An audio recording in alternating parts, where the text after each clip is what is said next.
GangStalking is also voyeurism. In British English. Voyeurism. Examples in phrases and sentences. Township visits are bordering on voyeurism. Internet sites dedicated to the act of voyeurism. Her photographs evoke a similar sense of sleazy voyeurism. Films about mental illness do provide more than voyeurism. Short description of narcissistic voyeurism. I would say mostly all narcissists are voyeuristic in nature. It goes along with the fact that they're predators and they have to stalk their prey. So it's kind of like Big Brother. They watch you. They want to know all your patterns and everything you're doing. And so, they want to know as much about you as possible. So if they can watch you, stalk your social media profiles, learn as much about their prey as possible, then they already have the upper hand on you. So that's the reason why they like to be voyeuristic. They like to be in charge. So, and I've also already discussed most of them are porn addicts. So that also goes hand in hand with being voyeuristic. So, and in my opinion, it's like one step down from being a full-on criminal, because if you notice, like, if you watch those forensic shows, they often would show like a predator who was stalking a female for months and watching her like come in and out of her house, and they knew all her patterns, so then therefore they knew when to strike, when to attack, or when she would be alone so they could break into the house or climb in through a window. Well, narcissists are no different. They stalk their prey just like a rapist or a murderer. They'll sit there literally all day on Facebook and they'll look at all your likes, all your dislikes, where you're checking in, where you're checking out of, what you're doing on holidays, what family you're with on this day, places you frequent, who you hang out with. That's why it's critical to either not be on social media or most certainly have a very small, tight-knit group of friends, that you actually know who they are. If you have strangers on your social media and you have no idea who these people are, in other words, if you're dealing with the public, let's say you have a business and, you added some people because you thought they might be a client at a later date, but then they didn't end up being a client and they're still kind of hanging around. Let's say something like that happened. You have no idea who these people are. And you have no idea why they added you, that you might have thought they were, for some business reason, but it certainly could be something completely different. They could be a predator. You don't know who these people are. So that's why I suggest either completely going off social media or don't add strangers at all and keep a super small group of like 150 to 200 people of people you met these people, you know exactly who they are, like it's your sister or some family member, someone super close. Or don't be on there at all, or make all your posts and your likes and all that stuff, make it all private so only you can see it, or you and your friends. So just tighten up your security boundaries, because these predators are literally everywhere, and it's like Big Brother. They're watching you. They're watching every single thing you do. So, narcissists are extremely voyeuristic. The two I knew literally sat on Facebook 24 hours a day. Like, literally, they were on there constantly. Even when they were at work, they were, like, checking their phone. They were constantly on there. So, these people have to be constantly on the prowl because they cannot live without supply. So, therefore, they have to be constantly on the hunt, constantly on the search for new victims. So they're extremely voyeuristic. And, these types of behaviors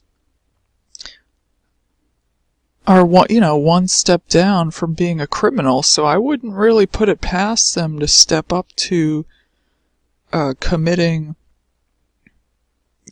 more extreme crimes. I really wouldn't, because they already have the psychology of a criminal, sitting there stalking their prey and watching.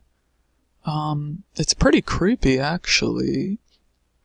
But in terms of being voyeuristic and watching people in like other sexual acts, I don't have as much first-hand experience with that. That didn't happen with the narcissists I knew. Like I said, they're almost all porn addicts, so they do watch. But I didn't have any that experience happen to me, so I really can't. I can't comment on that, but I do know that they watch people in general.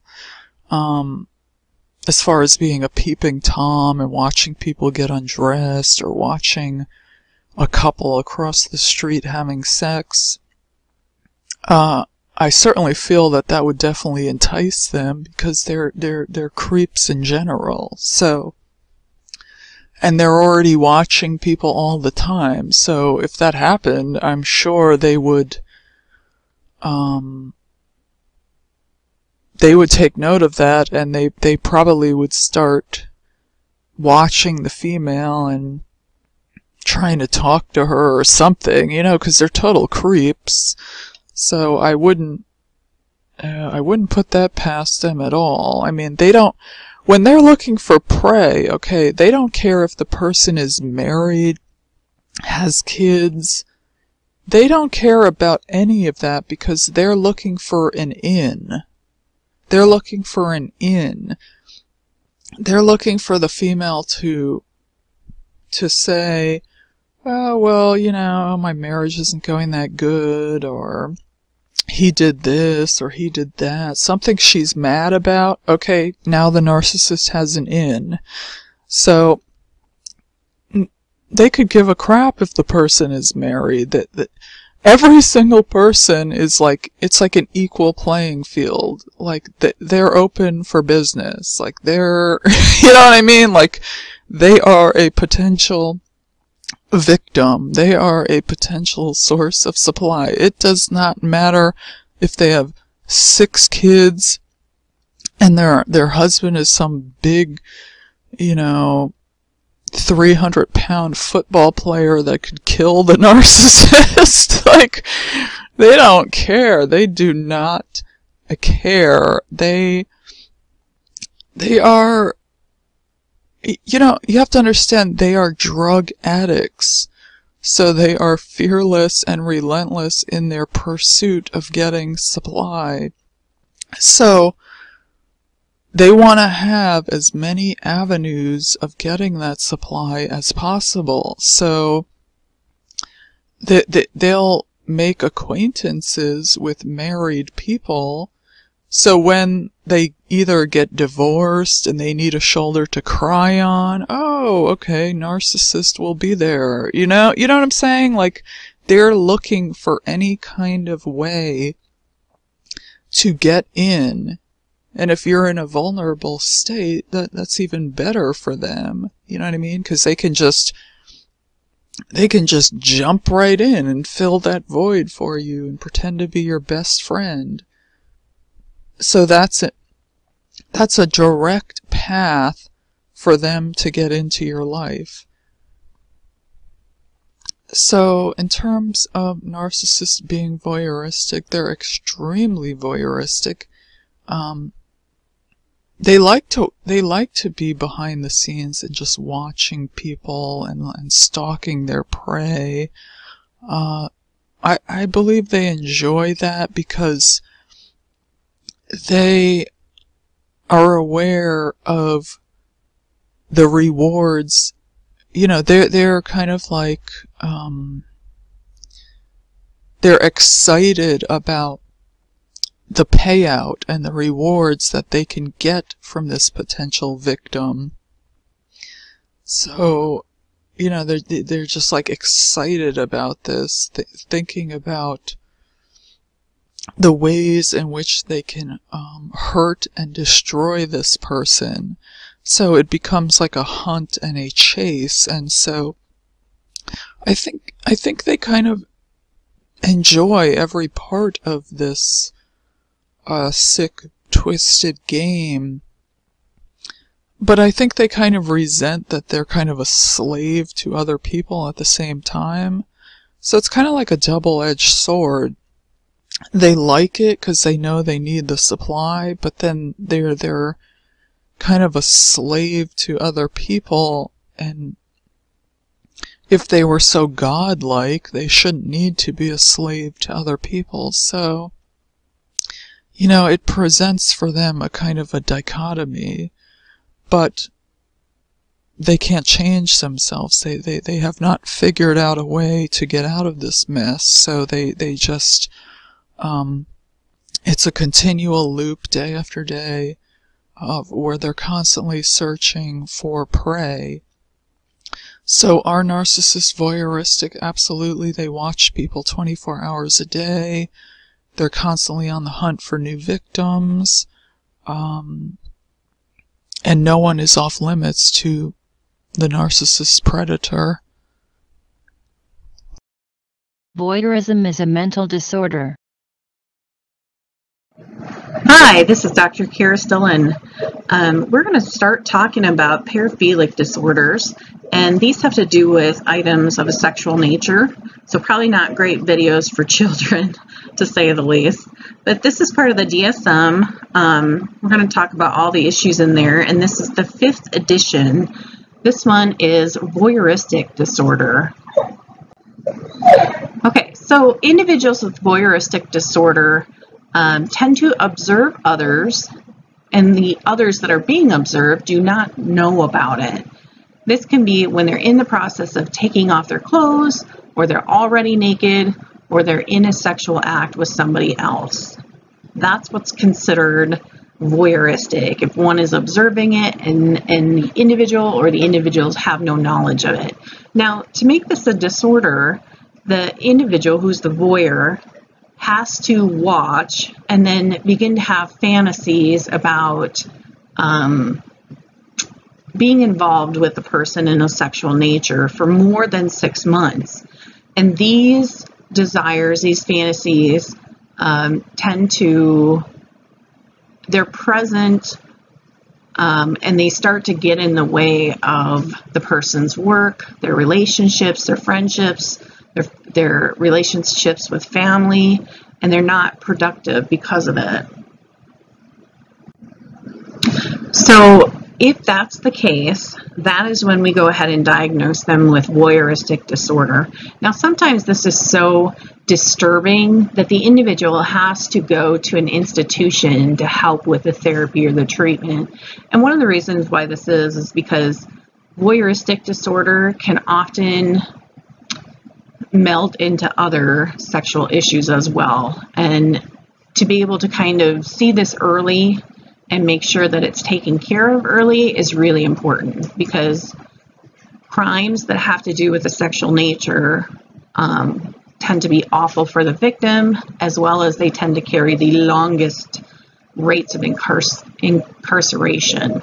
So it's a good thing to be able to find these early and deal with them. So sometimes they're institutionalized, but to be able to be in remission, if a professional can say, okay, well, they're over this, means they have to live in an uncontrolled environment. Let's say they've gone out of the institution, they now are living on their own in the same type of setting that they were before.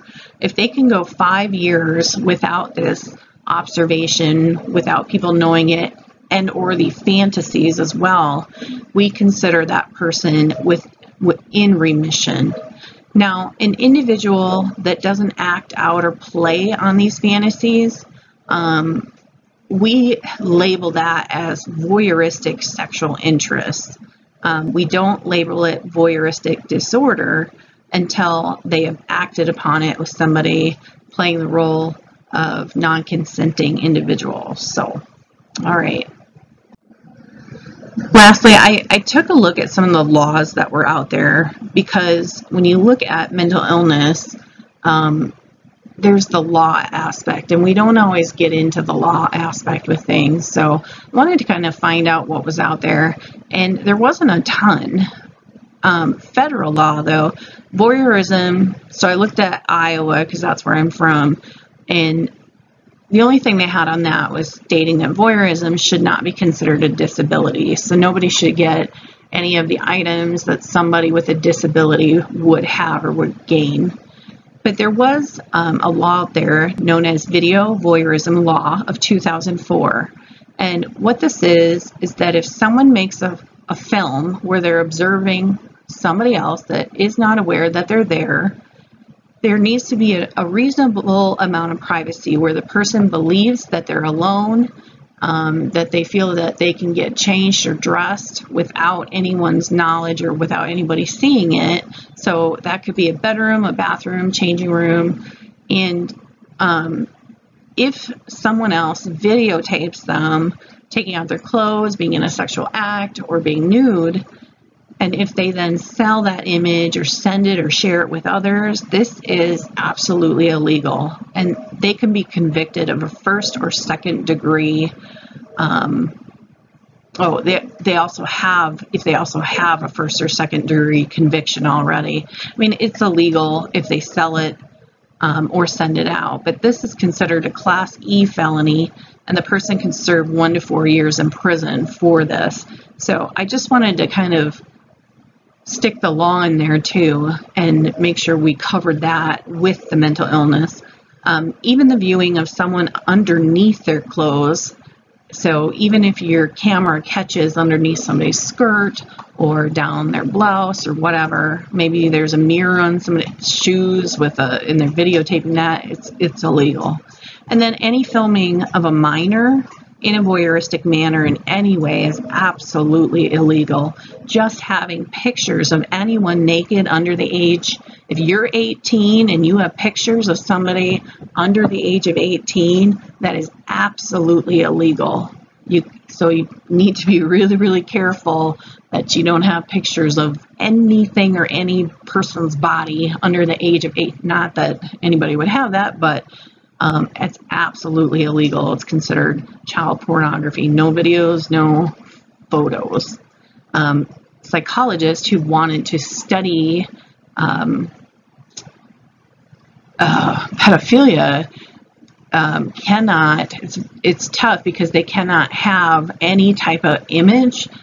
So when they're doing testing, there's a special term for it. It's like penile something, where they check out the blood flow to the penis during this test, and they never can get a good range on it because it's absolutely illegal to have child porn. So they end up, having to dress up people that are 18 to make them look younger.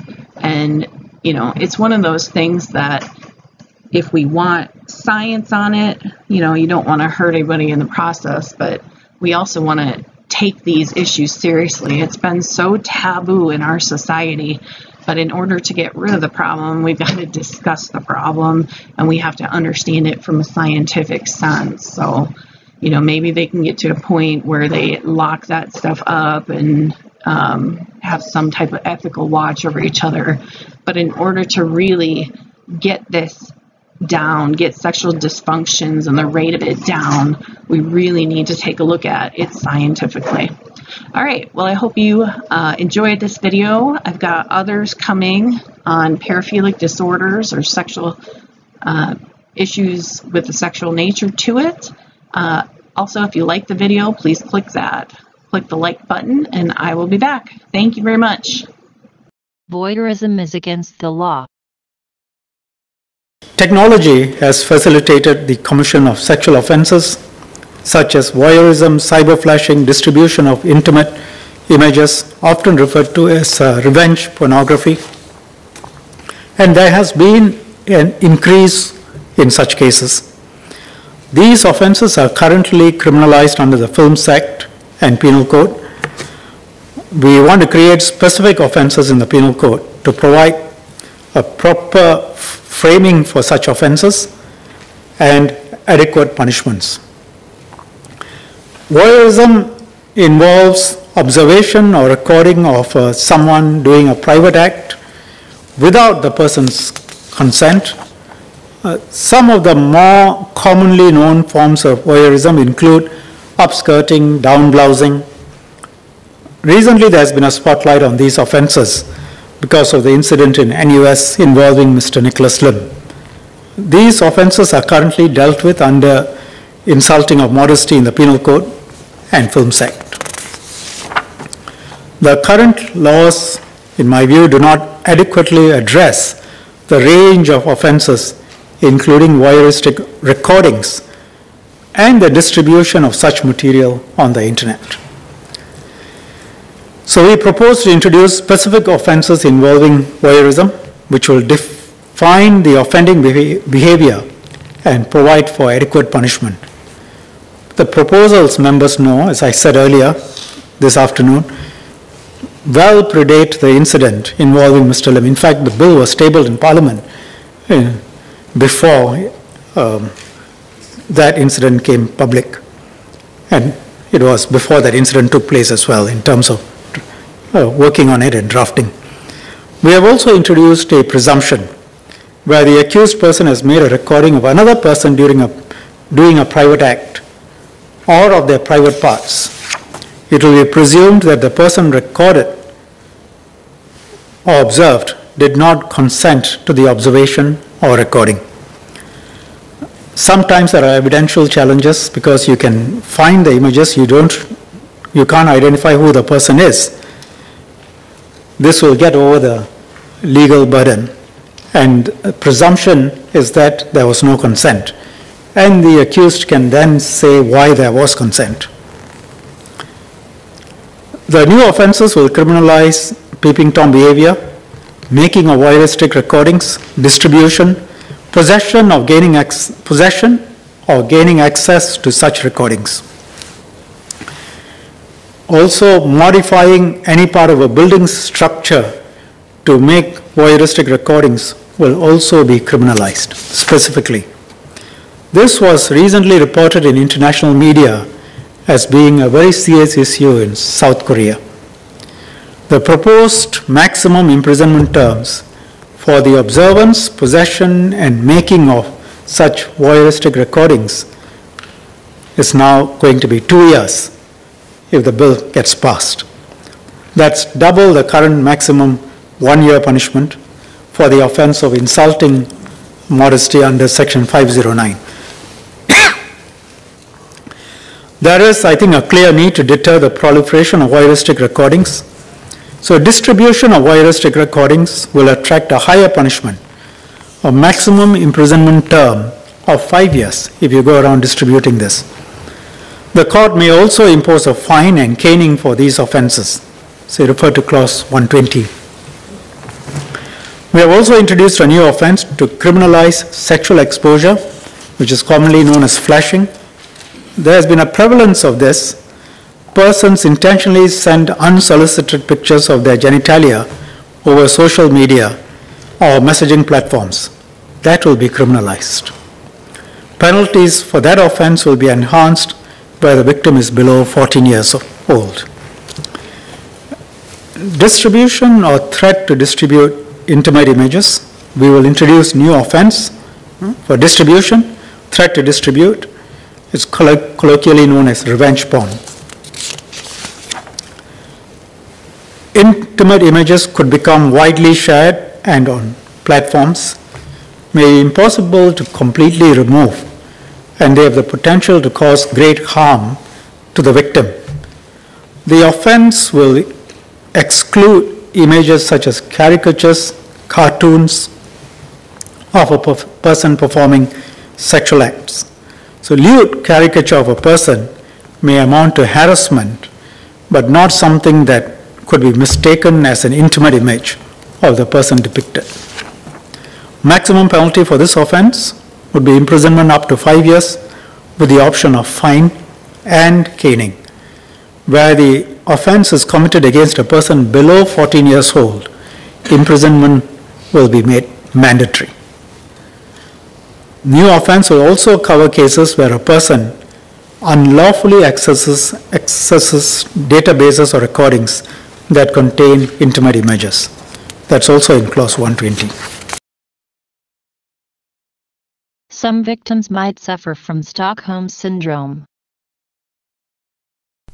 You may have heard Stockholm Syndrome mentioned when people talk about things like true crime or Beauty and the Beast. But what is it really? Where did the term come from? Why does it happen? And how common is it? Well, you're in luck for some answers. We did the research so you don't have to. The robbery that named the condition. Stockholm Syndrome is generally defined as the occurrence where hostages form emotional attachments to their captors and/or begin to feel sympathy for them. Criminologist and psychiatrist Nils Bejerot first coined the term Stockholm Syndrome in 1973. That year, 4 people were held hostage during a bank robbery in Stockholm, Sweden. Yet, upon being released, the hostages didn't show any anger towards their captor. Instead, they defended him and even refused to testify against him in court. Since then, Stockholm Syndrome has been spotted in various situations, not just hostages and kidnappings. It has been recorded in victims of sexual abuse, human trafficking, discrimination, terror, and political and religious oppression as well. The circumstances that create it. Psychologists believe that this reaction happens as a coping mechanism and can occur as a result of hopelessness and frustration. A victim may feel the police aren't doing their job well enough, which creates a resentment that the captor can relate to. However, the victim doesn't automatically agree with their oppressor. In almost all cases of Stockholm Syndrome, the captor has to spend face-to-face time with the victim for this to occur. Gradually, the victim may start to view them more as a person than a villain. The dark results of Stockholm Syndrome. Once released, victims of abduction, or those situations listed above, may develop the following symptoms: compassion for one's captor, refusal to admit their wrongdoing, flashbacks of the event, increased aggression, depression, guilt, and post-traumatic stress disorder. They may also develop a dependency on their aggressor, where they feel they cannot survive without them. The good news is most people in hostage situations do not develop Stockholm Syndrome. The rarity of captor compassion. The FBI's hostage barricade system says that 92% of people in these circumstances do not present any symptoms that would indicate Stockholm Syndrome. However, it is still very real and should be taken seriously. How serious can it get? Each person's reaction to a hostage situation is different. However, there are a few famous examples where the attachment one had to their abductor went very far. Natasha Kampusch. Natasha Kampusch was abducted as a child in 1998. After her abuser's death, she kept a picture of him in her wallet and even bought the house she was held in. Patty Hearst. After Patty Hearst, the granddaughter of William Hearst, was taken by a terrorist group in 1974, the media went into a flurry. But, to everyone's surprise, she eventually joined the group that took her. Mary McElroy. Mary McElroy was kidnapped in 1933. After being rescued from her abductors, she claimed they were only businessmen. She visited them in jail and eventually committed suicide, leaving a note that said, "My 4 captors were probably the only people on earth who don't consider me an utter fool. You have your death penalty now, so please give them a chance." Thanks for watching this video. Like, share and subscribe to keep in touch. Video made by GangStalking Attention Awareness.